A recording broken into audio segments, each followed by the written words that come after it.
Madame, Monsieur, bonsoir, bienvenue dans ce journal. À la une de l'actualité, élections municipales et régionales du 2 septembre, des candidats sont déjà en campagne avant l'heure. La CEI n'est pas d'accord. La commission électorale indépendante met en garde contre cette pratique en cours ces dernières semaines. C'est interdit et même passible de poursuite, ajoute l'instance électorale qu'on va entendre dans ce journal dans quelques instants. C'est une action qui vient renforcer les activités génératrices de revenus. L'enveloppe du Fonds d'appui aux femmes de Côte d'Ivoire bénéficie d'une rallonge de 300 millions de francs CFA à Korogo. L'annonce a été faite dans la cité du Poro lors d'une rencontre. Ce montant supplémentaire porte à 1 milliard de francs CFA la dotation du FAFSI. Depuis son inauguration, le 5e pont Alassane Ouattara suscite un réel engouement. L'ouvrage continue de recevoir de nombreux visiteurs. Chacun y va avec ses intentions qui parfois perturbent la circulation. Des couples mariés pour des photos, des piétons qui traversent imprudemment et il y a ceux qui campent avec leur matelas. Les chefs d'état-major des armées ouest-africaines sont réunis au Ghana depuis ce jeudi. Une réunion censée durer 2 jours. Ils doivent discuter des modalités d'une éventuelle intervention armée au Niger pour établir le président Bazoum. Et on ouvre ce journal par des images, celles du président de la République, Alassane Ouattara, à l'aéroport international Félix Houphouët-Boigny d'Abidjan. Il a quitté Abidjan ce jeudi 17 août 2023. Le chef de l'État se rend en France pour un séjour. Comme vous le voyez sur ces images, plusieurs membres du gouvernement s'étaient rendus à l'aéroport Félix Houphouët-Boigny d'Abidjan ce jeudi. Et non, ce n'est pas le moment de la campagne électorale. Les élections municipales et régionales, c'est le 2 septembre. Le processus est connu. La CEI interpelle donc les candidats qui sont déjà en campagne. La commission électorale indépendante vient de faire une mise au point. Je vous propose d'écouter son porte-parole, Émile Brotier. La commission électorale indépendante observe que des candidats aux élections des conseillers régionaux et des conseillers municipaux du 2 septembre 2023 s'adonnent depuis quelques jours à des activités de propagande électorale dans certaines localités et via les réseaux sociaux. La commission électorale indépendante dénonce ces attitudes d'incivisme et rappelle qu'au terme des dispositions de l'article 28 du Code électoral, les dates d'ouverture et de clôture de la campagne électorale sont fixées par décret pris en Conseil des ministres sous proposition de la CEI. Elle rappelle aux candidats et candidates qu'au terme des dispositions des articles 31 et 32 du Code électoral, toute forme de propagande électorale en dehors de la période réglementaire est formellement interdite et passible de sanctions. Tout contrevenant au test en vigueur s'expose, en conséquence, à une invalidation de sa candidature. La commission électorale indépendante attache le plus grand prix au strict respect des dispositions susmentionnées. Elle sait compter sur le sens de la responsabilité et de la citoyenneté de tous et de toutes. La commission électorale indépendante qui a aussi rencontré les candidats, il s'est tenu donc une séance d'information concernant les élections municipales et régionales du 2 septembre. La rencontre a permis de donner des détails sur les procédures électorales, les règles de conduite et les enjeux majeurs liés au processus électoral à venir. Alors maintenant, sur le terrain politique, les acteurs du transport à Yopougon soutiennent Adama Bictogo. Ils l'ont signifié au cours d'une rencontre à la gare routière de Sipores. Le président de l'Assemblée nationale a aussi visité Niangon afin de toucher du doigt les difficultés rencontrées par les populations. Moussa Konaté. Les transporteurs de Yopougon annoncent leur soutien à Adama Bictogo. À la gare de Siporex, ils réaffirment leur engagement à prendre une part active dans la campagne du candidat du RHDP. Nous allons avoir des QG de campagne. Et ces QG de campagne seront animés par les transporteurs. Et nous souhaiterons que ces QG de campagne soient à l'effigie de notre candidat. Et là-bas, durant la semaine de campagne, nous tiendrons des permanences pour expliquer, pour convaincre nos camarades encore qui sont réticents. Pour Adama Bictogo, Les transporteurs demeurent des acteurs incontournables du développement de la commune. Le secteur mérite donc d'être soutenu. Le secteur du transport est un des secteurs les plus importants de notre société. Mais en même temps, c'est le secteur le plus difficile et le mal rémunéré. Les transporteurs ne tirent pas vraiment profit de leur métier de transport. Alors que dès 4 heures du matin, ils abandonnent leur famille pour venir se mettre au service de la nation. Mais je ne savais pas que la gare de transport de Yopougon, c'était un espace vide, dans la boue. Il n'y a rien du tout. C'est pas une gare, ça. Nous devons ensemble réfléchir sur l'architecture de la gare. Après la rencontre avec les transporteurs de Sipores Gare, Adama Bictogo s'est rendu à Yopougon Niangon. Ici, le groupement de jeunes appelé Génération El Padri met à la disposition du candidat du RHDP un QG de campagne pour ce quartier. Les locaux lui sont présentés.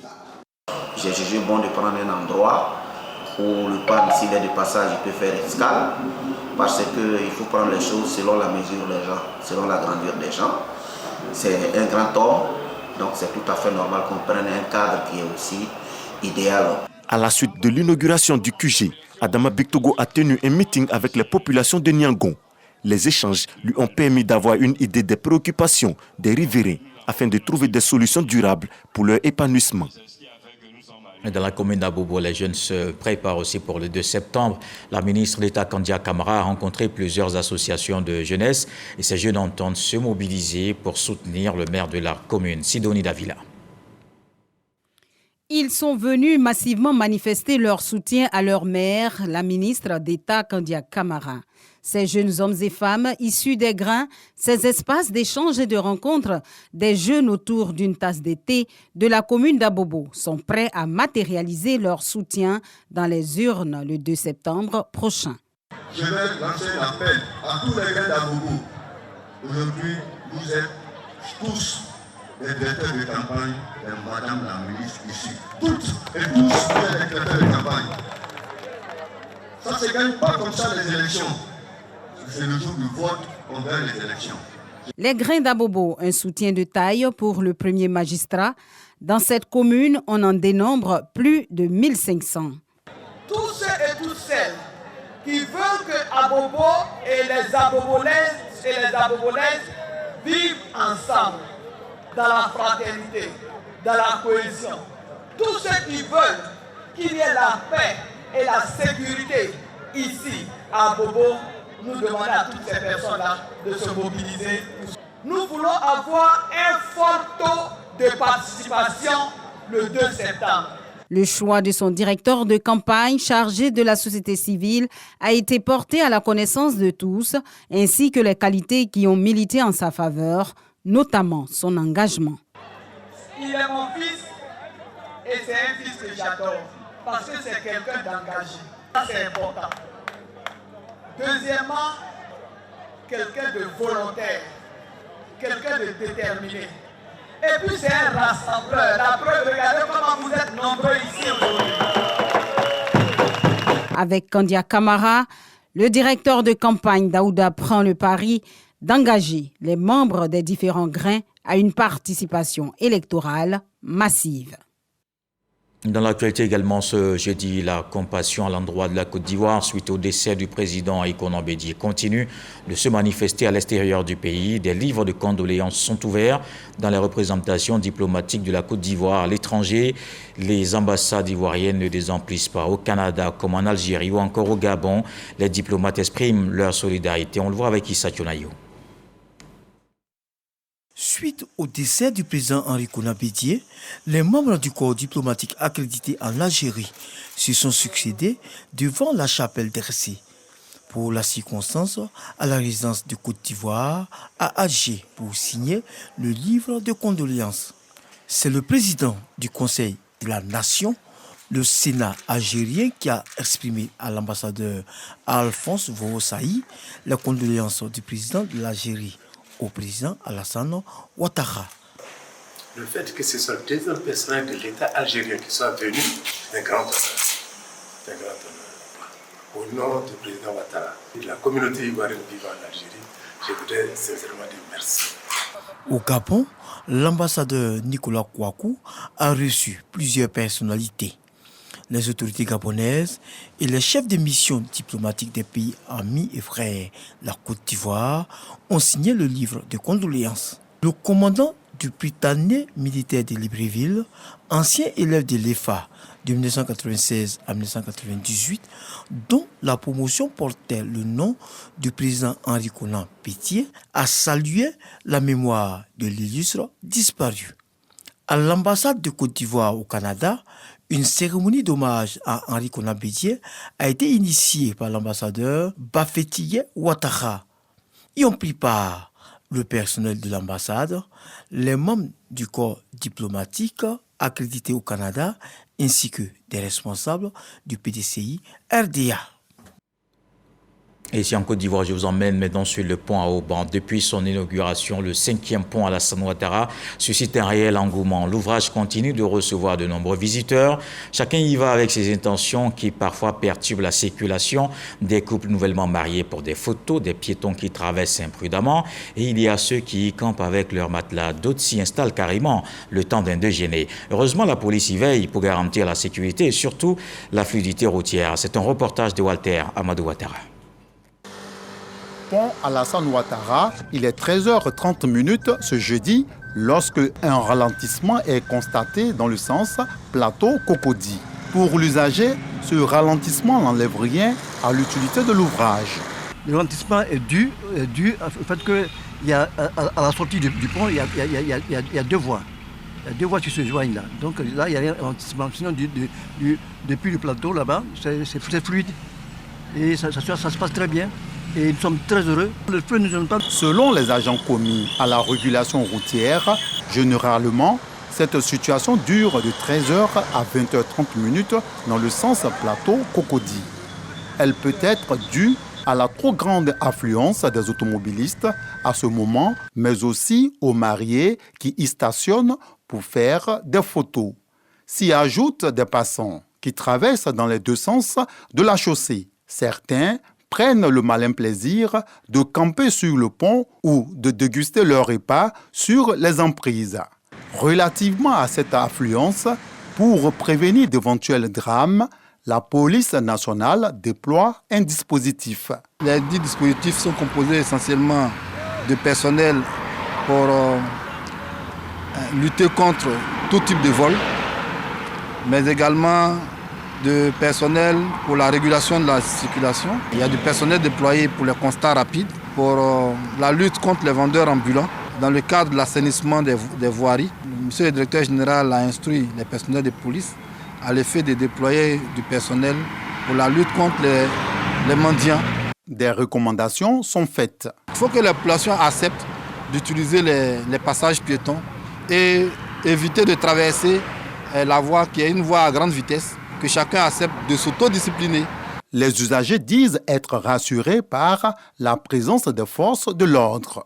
Je passe sur le pont pour ma première fois. La présence des corps habillés, c'est tout à fait normal. Un endroit qui est nouveau, en tout cas, il faut se sentir en sécurité. La présence des policiers sont bien positionnés tranquillement pour nous surveiller. On est très contents. J'ai traversé le pont depuis le plateau. Je vais aller jusqu'à Cocody, voir comment la distance est à pied et puis savourer la beauté de ce pont avec la présence des policiers. La sécurité est garantie. Il était temps qu'à l'instar vraiment de tous les pays qui s'alignent sur des normes, vraiment des standards internationaux, que nous aussi, on puisse aligner vraiment nos capitales à ces rangs-là, à ces standards-là. On est fiers vraiment de recevoir nos amis ici, nos partenaires d'affaires ici, et qui disent « Waouh, on se croirait en Occident ». Ça, c'est une grande fierté. Je suis fière d'être ivoirienne. Le maintien de la discipline et de la sécurité sur le pont Alassane Ouattara est assuré par des personnels de la préfecture de police d'Abidjan, issus des districts d'Adjamé, de Cocody, du GEMI, de la police recours, de l'URC, de la BAC et des agents de constat d'accident. sont également la tâche des groupes de la direction des unités d'intervention CRS 1, CRS 2, BAE et la remarquable brigade équestre. Alors dans la région du Poro qui est aussi en chantier, une rallonge de 300 millions de francs CFA de FAFSI à Korogo. L'annonce a été faite dans la cité du Poro lors d'une cérémonie dédiée aux femmes. Ce montant supplémentaire porte à 1 milliard de francs CFA la dotation du Fonds d'appui aux femmes de Côte d'Ivoire. C'est un soutien à leurs activités génératrices de revenus à Korogo. Ami Sissoko. C'est la directrice de la fondation Children of Africa, Nadine Sangare, qui est venue représenter la première dame Dominique Ouattara à cette rencontre de célébration des femmes de Korogo. Cette fête, initiée par le conseiller technique du président de la République, Lassina Ouattara, a également vu la présence du ministre directeur de cabinet du président de la République, Fidel Sarasoro. En plus des dons en vivres et non-vivres offerts à ses sœurs de Korogo, la première dame décide d'augmenter l'allocation locale du Fonds d'appui aux femmes de Côte d'Ivoire, FAFSI, de 300 millions de francs CFA. Je vais m'adresser aux femmes qui ne sont pas encore inscrites au FAFSI. Il faut aller dans les COPEC avec vos projets, vous inscrire. Si vous allez, on va vous former et puis on va vous prêter de l'argent. C'est gratuit pour toutes les femmes de Côte d'Ivoire. Je voudrais pour terminer vous encourager à être des actrices de développement et de paix et de cohésion sociale dans nos villes. Vous représentez un maillon fort du développement de la Côte d'Ivoire. Et pour cette raison, vous devez continuer à travailler pour que notre pays demeure dans la paix, dans la prospérité et la croissance. Au nom des populations de la capitale de la région du Poro, Fidel Sarasoro témoigne toute sa gratitude à l'épouse du chef de l'État. Les maires de Korogo, vous avez un modèle, c'est la première dame. Je vous demande de faire en sorte qu'elle soit fière. Elle soit fière des femmes de Korogo. Et qu'à tout moment, lorsqu'on parle des femmes et des mères de Korogo, le son qui va à Abidjan, que la première dame, Mme Dominique Ouattara, soit fière de vous. Déjà, elle est fière, parce que le taux de remboursement est de 99,92%. C'est une fierté et bravo et félicitations. Cette enveloppe supplémentaire de 300 millions de francs CFA porte à plus d'1 milliard de francs CFA l'enveloppe du FAFSI allouée à la ville de Korogo depuis le démarrage de ce programme d'autonomisation des femmes en 2012.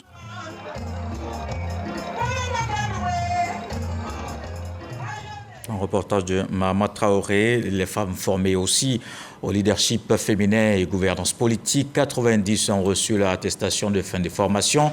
C'est le fruit d'une collaboration entre le ministère de la Femme et ses partenaires, notamment le PNUD, une session qui a permis de former des femmes candidates aux élections locales. Souleymane Doni Songou, à Boussanogo.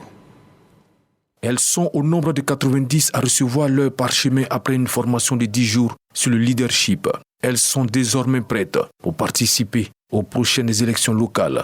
C'est lauréate plaide pour plus de représentativité des femmes aux postes clés des politiques publiques et privées. Nous plaidons pour plus de femmes aux postes clés. Plus de femmes aux postes de gouvernement permet de donner une place encore plus importante aux questions de santé, d'éducation et une meilleure réponse aux questions de vulnérabilité des populations.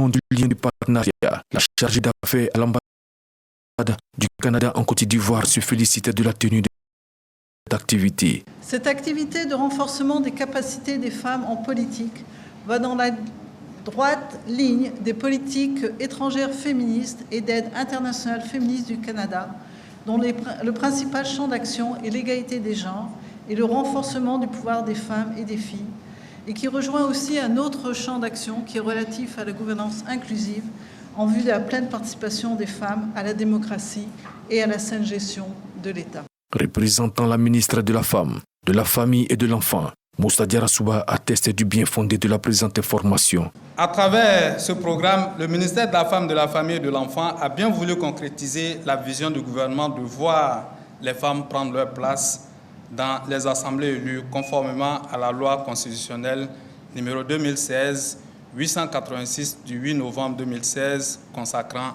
la Troisième République. Le ministère de la Femme, de la Famille et de l'Enfant a pris des dispositions pour institutionnaliser ces opportunités de renforcement des capacités et de les multiplier à partir de 2024. 103 femmes sont d'ores et déjà inscrites pour la seconde phase de formation au leadership prévue en octobre prochain. Les jeunes de Koumassi ont désormais un bureau pour les accompagner dans le processus d'insertion professionnelle. Une agence est ouverte pour leur permettre de bénéficier des opportunités de stage, emploi et de formation. Elle a été mise en service par le ministre de la Promotion de la Jeunesse, Mamadou Touré. Ce sont plus de 32 000 jeunes qui seront impactés. Didier Nguessa. L'agence Emploi Jeunes s'enrichit d'une nouvelle antenne régionale, celle de Koumassi. L'infrastructure destinée au traitement des questions relatives à l'insertion professionnelle et au financement des projets jeunes est inaugurée par le ministre Touré Mamadou et le maire de Koumassi, Sissé Bakongo. Le bâtiment est équipé en matériel informatique d'une valeur de 52 millions de francs CFA avec l'appui de la République populaire de Chine. La mission, c'est de mettre en œuvre le consensus conclu entre les deux chefs d'État, d'approfondir la coopération sino-ivoirienne dans tous les domaines, dont la formation des jeunesses, et dans le but de porter nos relations bilatérales à un niveau plus élevé au grand bénéfice de nos deux peuples. Le premier magistrat de la commune qui a réceptionné le bâtiment compte en faire un levier de plus pour l'insertion de ces jeunes administrés. Lorsqu'on a son sésame, le fameux diplôme, il faut chercher un emploi. Cet emploi, lorsqu'on croit qu'on l'a trouvé, on est tout de suite heurté à un obstacle. On se heurte à un obstacle, celui de l'absence d'expérience. Cette agence Emploi Jeunes va résoudre ce problème. À ce jour, 3 241 personnes ont bénéficié d'1,102 milliard de francs CFA de subventions à Koumassi.